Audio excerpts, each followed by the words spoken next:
Hey guys, James here again. This is going to be what if Luffy had Shadow Style. Shadow Style comes from the webtoon High Kings. I got permission from the creator to use a bit of this. Now basically, I'm going to go over just credits for High Kings. Line art would go to Eccentric Goat, pretty cool.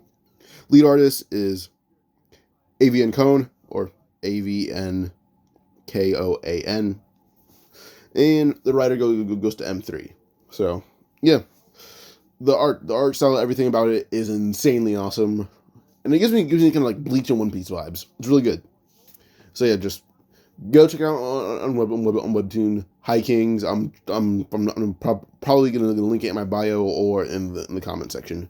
By the way, check it out. Okay, so going on. Now, how this would work is when Luffy, not this actually. So how this happens is, well, once the Shanks had left, or in a month later or so, two explorers would come in, Tori and Muninsa, or Muninsa. So when Muninsa and his wife Tori would arrive, or girlfriend, and when they arrive, well, they're pretty adventurous, but they're pretty cool, and they actually inspire Luffy to seek out strength and adventure. Tori is very tough, very strong, but also still very inspiring to Luffy. And Muninsa is very inspiring as well, even though Luffy doesn't know how strong he is.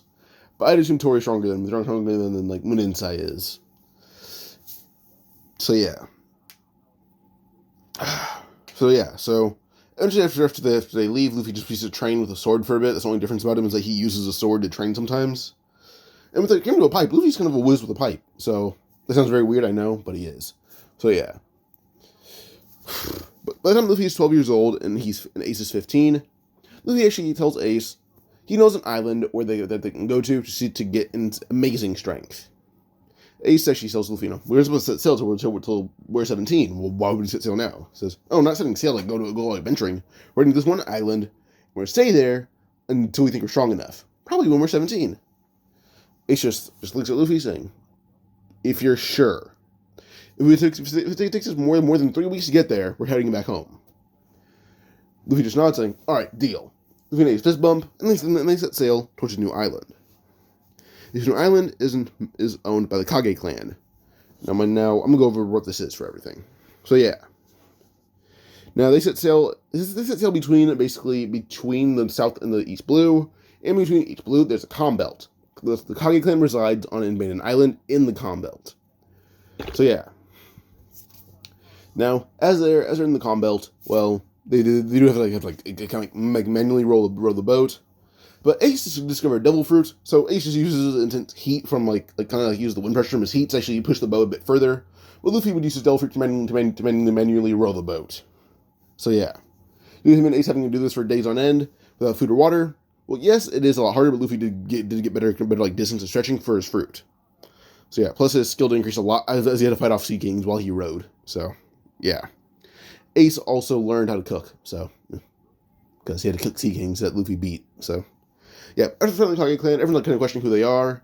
They're running a fight. The only person who want to fight is Inside because, well, one, Luffy looks familiar. He looks familiar. And Inside doesn't say no to him yet. Because Luffy, for one, it's been like 5 years since when Inside saw him, and he doesn't know Ace. So yeah. But Luffy called out Inside, and she said, it's me, Luffy. Inside looked at Luffy saying, oh, Straw Hat, it is. He ran down picking up Luffy, and Luffy introduced Ace as his older brother. And with this actually, well, Ace says, yeah, Luffy ended up teaching me a few things about using a pipe, or using a pipe as a sword. He would just smirk, and when Inside she asked Luffy if he picked up a sword after they left. Luffy would nod, saying these parts is his interest in adventure, and yeah. So more info about the Kage Clan. So yeah, Taiga, that is the leader of the Kage Clan. Top tier waifu, in my opinion. Amazing. So yeah. Taiga basically ended up moving them to the calm belt. And actually, this clan came first. And they ended up coming from the Void Century. That's where the clan originated. They were rivals with the Lunarians. Rivals. They used umbrokinesis. The Lunarians used pyrokinesis. So fire and shadows is what they use. Or darkness in in the case of the Kage Clan. But, well, the Lunarians ended up making up a mythical legend about creatures of evil called High Kings. The Kage Clan were High Kings. They were not.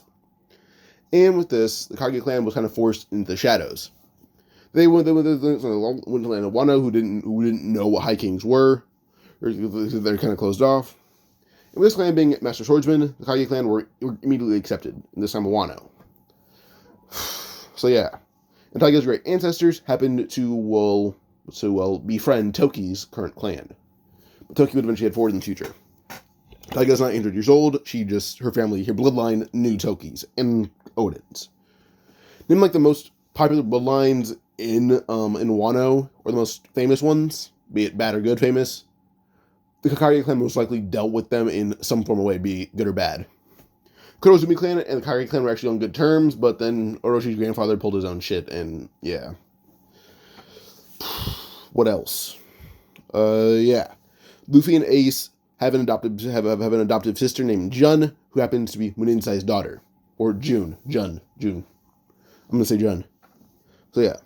And their adoptive dad is Muninsa or Muninsai, whatever you want to say. And now we do only see the Kage Clan use bladed weapons, but after asking M3 about it, he basically did confirm that there's not just swords used. There's different kinds of martial arts being. You can assume what martial arts means. It can span for many things. It can be bow and arrows. It can be hands. It can be staffs. So we'll say what you want. Luffy ends up learning how to use a staff, his hands, a sword, a naginata. If you give him any kind of blade, he'll learn how to use it. If you put any weapon in it. But anything that can be used as a weapon in his hand, he'll use it as anything he needs to. Basically, if you put anything in Luffy's hands, it can be qualified as a lethal weapon. Just because of how skilled he is with it.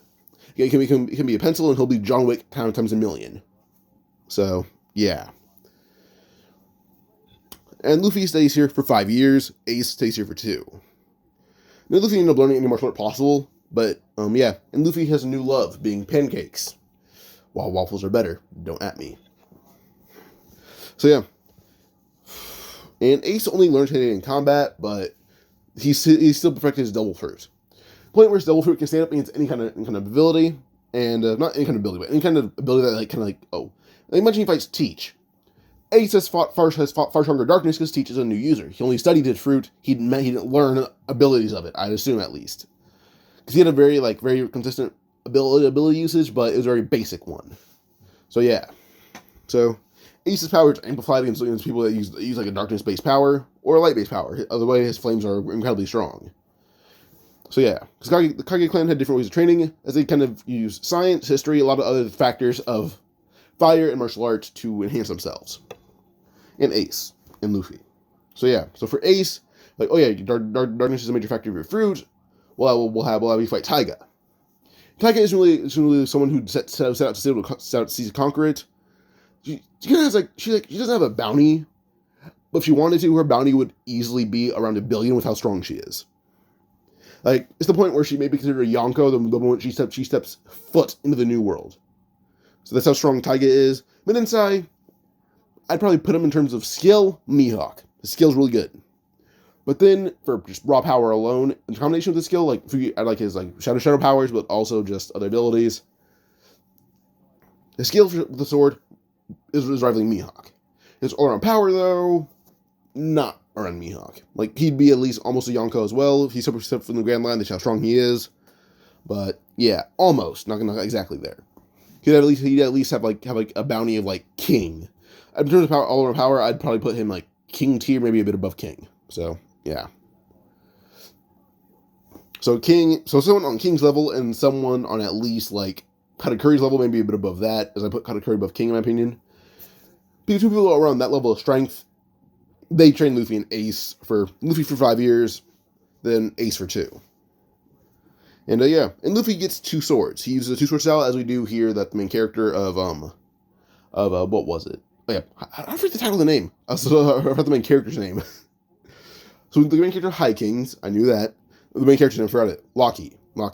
So yeah, so Locky basically, we've already heard him say he prefers to use 2 swords, so Luffy will be using 2 swords, as Luffy will be using a bit of techniques that we see Locky use, but also two swords in combination with his devil fruit, as well as Locky's techniques. Luffy's two swords. One is called Nishoku, and basically it kind of means like eclipsing. That's kind of just what it means, because kind of like a solar eclipse. So kind of like the sun is void of brightness. It's being covered by something very dark. And to reflect that, Luffy's Nika fruit is being overshadowed by Luffy's Nishoku, a sword infused. Basically, it's a great sword, or a supreme grade actually. I messed that up. This is a supreme grade sword infused with Kage Clan abilities, and it was forged for decades. Took decades to forge. So Luffy's sword naturally emits darkness, just like we see in the High King's webtoon. But Luffy has a new sword named Saidai no Hono. And the orange and white sword. So one sword is basically just, complete darkness. The other sword, one sword represents the sun being overshadowed. The other sword represents the sun shining. So yeah. Now with this, Luffy was at sail. Now as he's leaving though, he does meet someone he's been on the island with for about a year, being Elvis. Elvis is a dwarf. For him, I wouldn't say a dwarf, he's half Tontada, basically. That's who he is. He's half Tontada. With his mother being a human, his father being a Tontada. So instead of him being like a Tontada height, he is literally just not the height of average human. He's around, I would say, probably he says he's a giant among dwarves, but he's about the size that he is in canon. So I'd probably put maybe 30 feet tall, 30'5" at the highest. So Elvis is around the same size as in canon, but also he has a very I can see him having a kind of very similar voice to Thor. So yeah. And Elvis is Luffy's vice captain. So yeah. And he is the shipwright on the crew, as Saga did prep a ship for Luffy. I didn't make a name for the ship, but I didn't make a name for the ship actually. I do need to do that. I'll do that real quick. Okay, the ship is called Yugure, or Dusk. That's the name of Luffy's ship, and in terms of size, it's around 440 feet in terms of length, and 51 feet in width. So it's a pretty big ship. I think it's only him and Elvis on it for a while. So, yeah. Now, as Luffy and Elvis set sail, Luffy 17, Elvis is, I'm not so sure how old he is, but I think for the sake of One Piece, I'll put him at around the same age as Frankie, so around 34 at this point. So yeah. So with Luffy and Elvis setting sail, they will eventually just kind of find Alvida's crew, and they do immediately kind of try to force, they fire at Luffy's ship, trying to force him to just hand over his goods. Elvis just looks down at them as he's kind of doubles as a blacksmith, a weaponsmith, and not a shipwright, but he's pretty handy around the ship. He can at least repair it, but he can build one from scratch. It'll take him a long time to learn how to build everything properly. You give him a year or two, and he'd be a decent shipwright. Not like Frankie level, but maybe Polly level of shipwright. But that give him a year or two. So yeah. So he picked up as soon as Elvis saw what the crew was doing, he picked up just a giant cannon and just told them back off. His cannon is nowhere near Pluton's level, but still it's a big cannon. This crew thought it was a bluff because no one that small should be able to hold a cannon that's double their size. Elvis shot it and blew the ship in half immediately. But Luffy just jumped down onto their boat before kind of jumping around, cutting them down immediately. Now, they weren't really too strong for him, and he didn't kill any of them either. He's not really a guy who would kill still. So yeah. But eventually he would just go on to, he kind of just goes on to, I guess, save Kobe. So I don't see him doing that because he kind of beats the whole crew by himself, but Kobe is the one not fighting. Luffy's a bit higher IQ, a bit higher. This Luffy has common sense and knows a bit about the history, because in this one, the Kage Clan, how long they were around, and them being involved with Joy Boy, or just the land of Wano.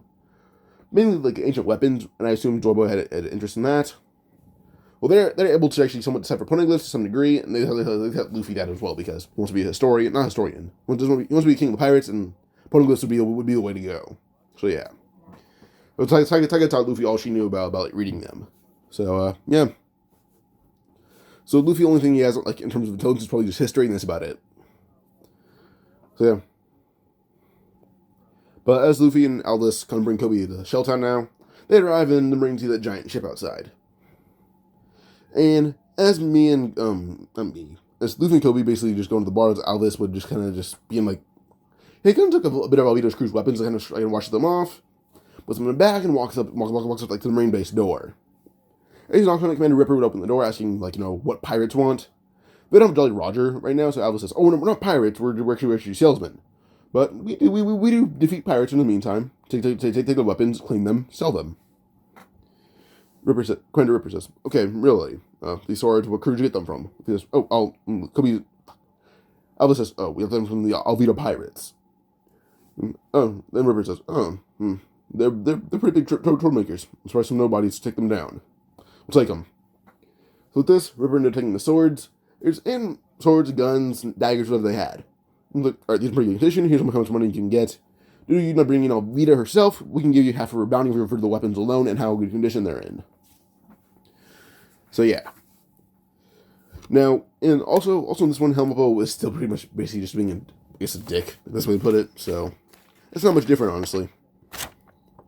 So with Helmpo being just a dick still, it's not much changed. Luffy even heard about Zorro. So yeah. But when it came to Rika trying to free Zorro, Luffy told Rika stay here. He'll bring Zorro to her. She's not being a bit nervous, but Luffy just kind of just flips over the fence, ran, and he appeared behind or next to Zorro with his sword drawn, and Zorro's ropes are immediately cut. Before Zorro can say anything, Luffy picks him up, and runs straight into the bar and hides Zorro. As Rika would give him proper food. She had time to prepare it, so her mom told her, there's a bit too much sugar, or too much salt, or whatever it was. So Zorro's able to eat good food, and he's still safe. Now Luffy ends up being able to give Zorro some new clothes, as Luffy's clothes are only the clothes he has are the ones he got there with, and a bit like clothes that are somewhat his style before he arrived, but also just kind of like Kage Clan kimonos.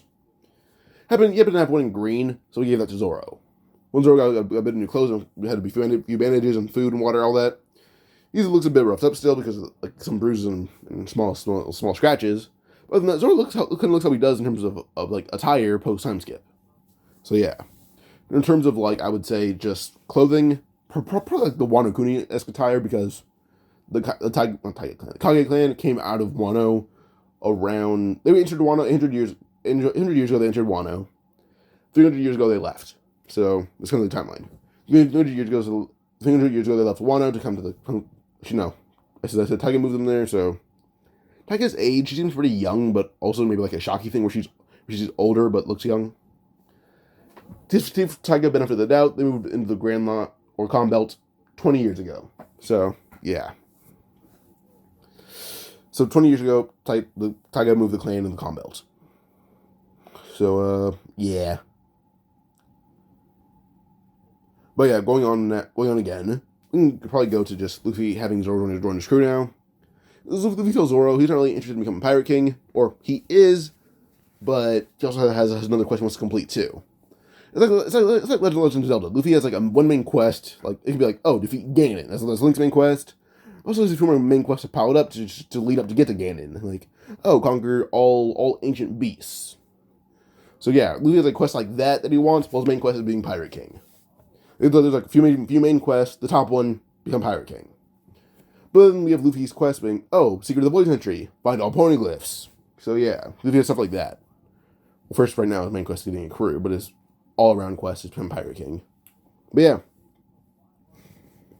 So yeah, and with this, as Luffy got Zorro on his crew, Zorro does realize that Luffy's a strong swordsman, but also he has two great swords. Luffy having Nishoku as a supreme grade sword, and Sarai no Hono, which is a great grade sword. Great grade sword. So yeah. So yeah. So as we have just Zorro on the crew now, well, we do have Morgan's whole thing of just being Morgan.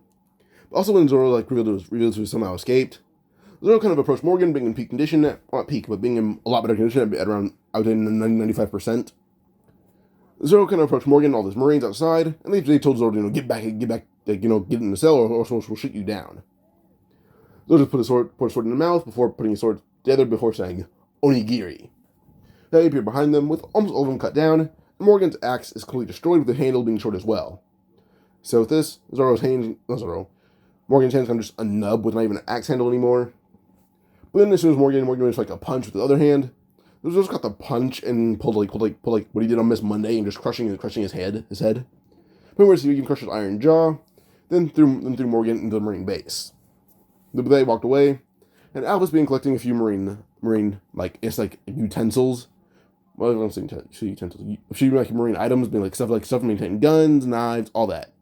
Mainly stuff from maintenance, because Luffy didn't have like that much stuff, or Tiger didn't give them that much stuff. So yeah, so they got enough stuff to like maintain weapons and like other Marine and their ship. Eventually, they had to also grab markers and paint to paint a Jolly Roger.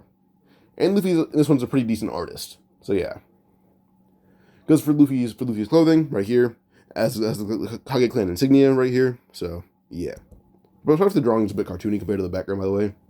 But yeah, so Tiger Clan had Luffy help make his own kimono for the Kage Clan.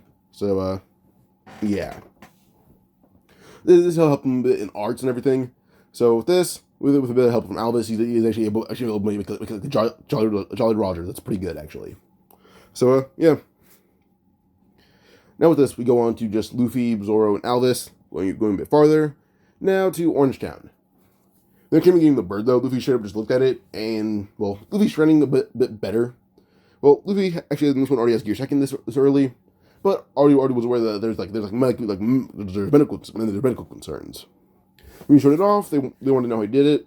Then after a bit speculating, they realized, oh yeah, that can kill you if you do it too much. So either only use it in one limb, or don't use it at all. Or if you only use it in short bursts. So one limb, short bursts, or not at all. Those are Luffy's options for Gear Second. He looked over the bird before, just simply jet pistoling out of thin air, catching it, and that was about it.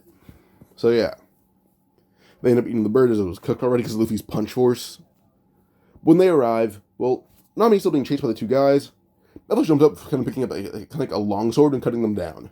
Ironically, short man and long sword. So yeah, so Elvis used long sword, cut down the two guys, and look at Buggy. With Luffy, she says, he'll take down Buggy's crew in one go. Then that's how he does this. Luffy jumps up before saying, Luffy stance, dicing vortex. Then his body kind of shoved his feet on the ground. I'm sticking him into the ground.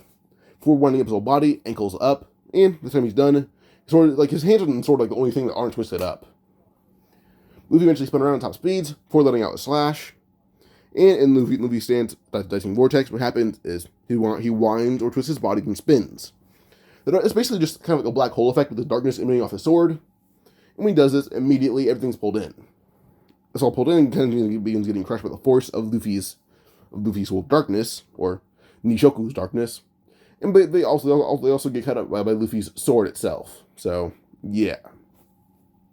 By the time Buggy's crew is completely defeated, all that's left is kind of just Buggy himself, Kabuji, and Moji, and a few random fodder. Alvida jumped in and cut down Kabuji and Moji in one go. And Jojo jumped up and Luffy told him, don't waste your sword on someone that precious. Not precious, someone that weak. Use your sword for someone precious or someone strong. The other partially being able to avoid Kabuji's strike, and just said, no sword style, onigiri. Before he appeared behind Kabuji with his Kabuji sword being destroyed, and, well, Kabuji hit the ground with his chest, pretty badly bruised. So, yeah. Now, Buggy looked at Luffy before trying to stab him in the side. Luffy's eyes, for the moment, Luffy would dodge, and his eyes kind of have, a red glow to them. And if you guys know what that red glow is, it'd be observation haki. When Insai's a user of 2 types of haki, Taiga's a user of 3 types. Even though she can barely even use the 3rd type being Conquerors. So yeah, she's honestly just really good with armament and observation. Taiga taught her how to use both. Not Taiga. Insai taught her how to use both forms being armament and observation. She had to teach herself Conquerors. And Luffy is already aware of what the 3 types are, so he can use Conquerors. Well, he knows he has it, he just can't use it properly yet. So, yeah. So Buggy tries to stab Luffy. Luffy just keeps using haki to avoid him. Luffy would eventually kind of get in a stance before saying one shadow style, 8 stance, morning phantom stance, improvised. Luffy basically ends up kind of swinging the sword, grabbing it by the chain, and spinning it around. When you do this, basically just kind of what's that, one slash, and then immediately kind of just gets slammed in the chest of gets slammed in the chest of Buggy. It doesn't cut him in half because Buggy is kind of immune to that, but it does knock him out basically. Now this Moji got back up as Elvis is strong, but then again his sword also very heavy. his orders, his like actions aren't sloppy. It's just he has to be very like controlling of what he does. So it's not the best thing to do. But still, Moji's able to get up, pack up Kabaji, Moji, and if you either pack up Kabaji, Richie, Buggy, and a few fodder as they leave. And as they leave, they find Alvida. So yeah. Also, when like Elvis had used a cannonball, sent Alvida flying to the same place as in canon. So yeah. And then Nami will see how strong they are. And Elvis says, yeah, we're pirates, but honestly, the reason we're doing this is because, well, one, I need to ride to Water 7. Zoro says, I want to quest to become the strongest swordsman in the world. He smiles, saying he wants to discover the history of the world. But the Pirate King does sound like a cool title, so if you happen to have a chance at a title, I'll take it. But other than that, the history of the world's more interesting to him. He would just smile, and Nami ends up basically just kind of smirking, saying, those are not pirates. So yeah, because she can tell like a very, very big difference. So yeah, because Luffy actually like he's honest, like he's like I want to see the history of the world. What's wrong with that? So yeah, Nami doesn't want to join their crew, but she'll use them to defeat Arlong at the best. How strong they seem to be, especially the idiot with the goofy smile, or the supposed idiot with the goofy smile. So yeah. Next up, we go to Start Village. Other years pretty much the exact same arc as in canon. So yeah. Just Luffy doesn't fall off the cliff and alert Kuro. It's just he's able to help him and Usopp hide. He would use the chain on Nishoku to hide Usopp in a tree. And with himself, he ends up disappearing in the middle of the town and then reappearing back once Usopp is about to fall from the tree. So yeah, he's very fast, even without Gear Second. This is Luffy's base speed I'd probably put nearing post time skip Gear Second Luffy. I'm not talking about like Fishman Island. No, I'm talking about like Wano Gear Second Luffy. He's approaching that level of speed right now. So the man's fast. Keep in mind, Wano post time skip Luffy in Gear Second is considered to be faster than light. So Luffy's approaching that level of speed already without even using Gear Second alone. So yeah. Now, Start Village with this arc being basically the exact same thing, with Nami trusting Zorro, Luffy, and Alice a bit more. Well, one, if it's not me to use oil, Alice would immediately kick her off the hill and save Zorro instead, because Luffy actually liked Zorro a bit more than Nami. So yeah. So Elvis does is able to get them both up like the cliff because Nami doesn't trip Zorro, but yeah. But Luffy kind of proceeds to fight everyone on the crew, and actually, not on his crew, but on Kuro's crew. Which included, not Django, but Luffy will get guys away from Usopp himself, and Usopp is one to fight Django. Usopp fights Django, he's actually able to get a few good blows, so, yeah. Because Django's hypnosis isn't bad, but he's also stupid, which is a downside. So, yeah. So, once Usopp is able to get Django to use hypnosis, and he himself is hypnotized, but Django's pretty beaten up himself, kind of picks up a log and smashes it over Django's head, knocking him out. And Usopp puts his thumbs up once he wakes up, and they're like, we won. In the meantime, we have Kuro trying to cut Luffy's head off, but Luffy's pretty easily dodging while cutting down guys left and right. But eventually Luffy would just proceed to say, oh yeah, snake fangs, or snake bite. This thing is derived of, I would say, the dragon claw attack that Sabo would use. Dragon claw, snake fangs. The thing is, Luffy's attack doesn't use Haki, but actually does honestly just kind of, most of them means to hit like vital points. And these vital points would weaken them to the point where they pass out, or they're killed on impact. One of the two. And Luffy would simply use it on Kuro's heart. But what Luffy it'll modify is that it would stop his heart for around a minute, but then pick up beating again, restarting his body completely. Not how it works, but that's what Luffy's technique can do. Stop your heart for a minute, then bring you back. So yeah, this technique is really powerful. So yeah, so use that technique on Kuro, and he even took Kuro's glove while he was technically dead. So yeah, after Luffy, Zoro, Nami, after Zoro and Elvis fought the Mihawk brothers, Elvis is able to actually kind of pin one to the mountain by shoving like a sword through his shoulder and holding him there. And Zoro's actually hold the other one down and just actually squeeze the life out of him. So not the life out of him, but squeeze him to the point where his bones are cracking under the strength of Zoro. So yeah, with this, Elvis and Zoro defeat the Mihawk brothers. Nami defeated Fodder. Usopp and Kaya tag teamed at Django, and Luffy beat most of the crew by himself and Kuro himself. So yeah, next up, Sanji. They did bring Usopp with them, and Usopp's actually pretty shocked by the crew itself. And Elvis, being a pretty good shipwright, handyman, all that, actually made Usopp a Kabuto a lot earlier. When Usopp had the idea for a common attack as like a drawing, Elvis just, oh yeah, easy. Just help me, and I'll make it in a week. Usopp's jaw dropped, and Elvis like, I'm a good blacksmith. What else do you expect? So yeah, Elvis just smirked, saying, also, I was personally trained by people who used to be considered the devils and gods of this earth. What do you expect? The Kage Clan are also really good at making weapons, so yeah. These people fought Lunarians for hundreds of years before Taiga was even ruler. So their skills at weapon making and their ability to turn the weapons are insane. So yeah. So Elvis ended up making Usopp a Kabuto, kind of the one that Usopp would use in Wano, very similar to that one. Elvis has a lot of resources, plus he's very close to Wano from where he's from. Not very close, but he's not from Dressrosa, but he's very close. He's closer to Zo. He's closer to Wano than Zunisha is.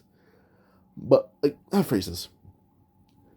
If you put like a square for if you were to put a square for like Wano, Zunisha, Whole Cake Island, and Dressrosa, we basically have Elvis's island right in the middle, but approaching the top where it's almost past Whole Cake Island.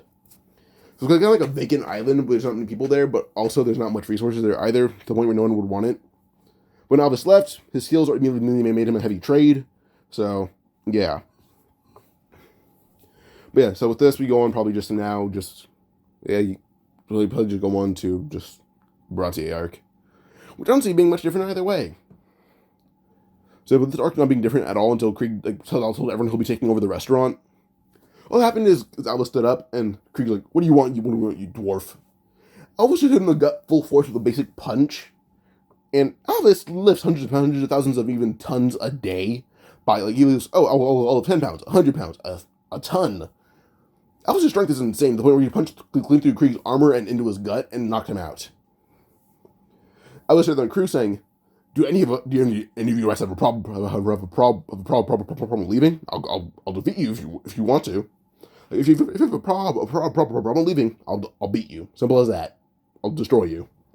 So stuttering, it's just funny to me. The small dwarf with Thor's voice. So yeah. Like seriously, imagine like a dwarf speaking like Thor does. It'd be funny.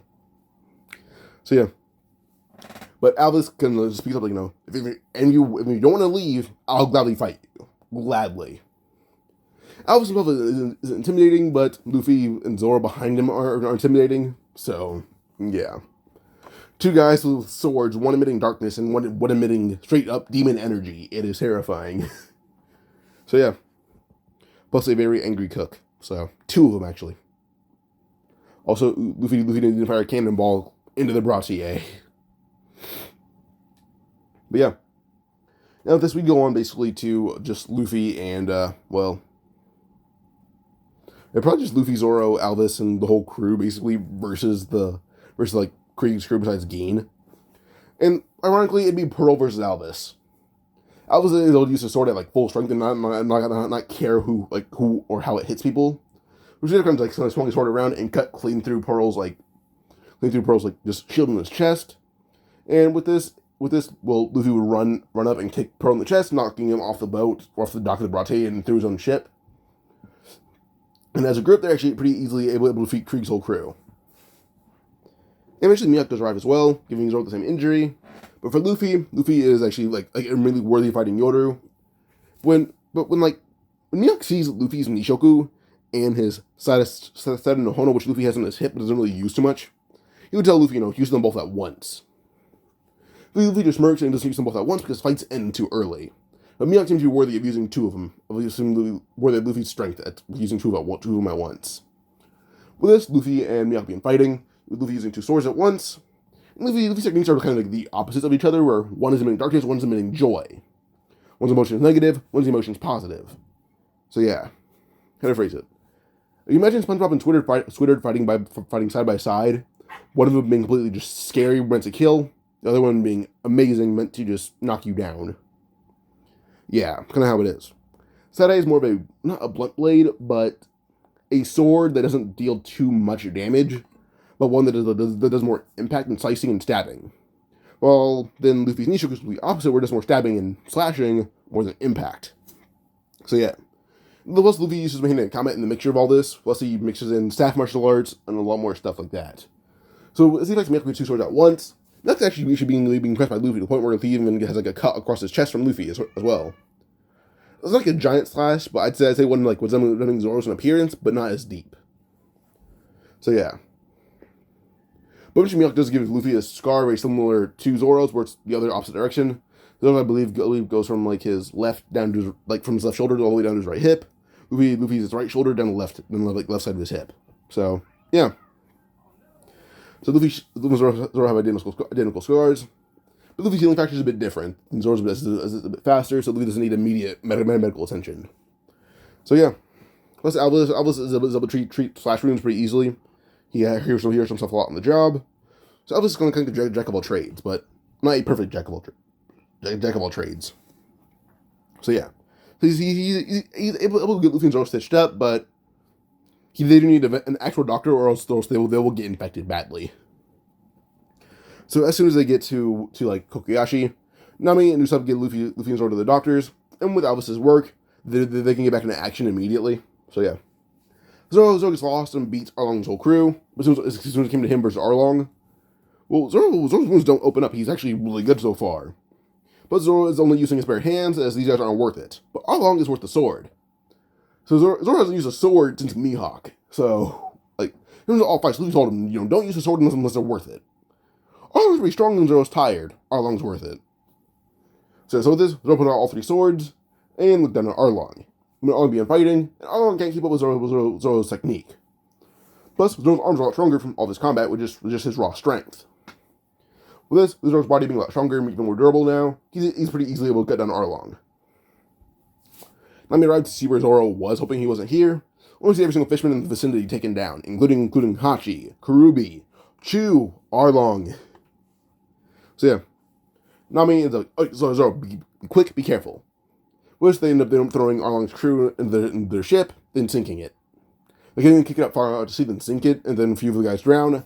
Hachi's one of the few that escapes. But the way that made it look, it seemed like Arlong was the one doing, kind of like driving the ship, quote unquote, or sailing the boat. Which he wasn't, but still looked like it. So Hachi kind of blamed Arlong for everyone's deaths. But the truth will come out, and Hachi won't be too mad at them because he does know that they did bad shit. So yeah, there's really no Arlong arc here besides Nezumi coming in for the check. But when he does that, Luffy and everyone else destroys him. Especially, well, mainly Luffy and Usopp do, and Sanji and Gin, because those two join as well. Gin because Luffy likes him. That's kind of about it. But yeah, so Sanji, Luffy, Usopp, and himself, Luffy, Sanji, Gin, and Usopp demolish Nezumi's whole marine group. And that's about the end of the Kokoyashi arc. And now they have a lot of money with them. The money that Arlong had, Luffy and Nami, the money that Nami had, money that Arlong had, and the money that Nezumi had. They have almost 1 billion berries in total just because of that. So yeah. And with this, they had like Loguetown, which honestly isn't a different arc in my opinion. It's just that when Buggy holds down Luffy, like kind of like bound down, like, oh, I can get up, I'm gonna die here. Luffy isn't worried at all. He kind of pulls out one arm and grabs Buggy, holding him up, and lets Buggy take the lightning bolt. So yeah, let's look for this Buggy take the lightning bolt. Luffy eventually stand up, saying it wouldn't work either way. He's made of rubber. Plus, Buggy would have been hit either way. He's holding a metal sword, and Luffy's swords kind of negate most metallic effects. One is darkness, and the other is simply just a blunt object. It's metal still, but still won't conduct well. But Luffy jumped off the scaffolding, headed back to Roll's bar. And inside, he would see a shadow figure in the corner that Roll can't see. But Luffy ends up seeing marks on this man's face. Luffy ends up staring him in the eye, and Luffy sees Garp in this man's face. He sees it. He doesn't know how he sees it, but he does. They look nothing alike, but the man kind of feels like Garp to him. Finished standing up before walking out, doing a signal that Roll didn't see, but the man followed. In the alley, Luffy actually asked Dragon his relation to Garp. Now Dragon didn't say anything, but just says, it was good to see you. Luffy kind of decides, saying, I can't tell if that man is Garp. For all I know, that could be my dad. Luffy can think about so many things. But he saw a dragon. So yeah. But with this probably would be the end of the story right here now. But yeah. I'm sorry if what if it was a bit messy. I'm kind of nervous about it because I wanted it to be a good one. But also it's based off one of my favorite webtoons, like of all time, behind Lookism. So try to do it right, but I do know I talk too fast. I've recorded this by 4 times by now, and I still talk too fast. But yeah. So I'm hoping this does well. Also, thank you for 1 million total views on YouTube now. Even though it was off that slightly funny short, it's not that funny. Trust me. Enjoy this video.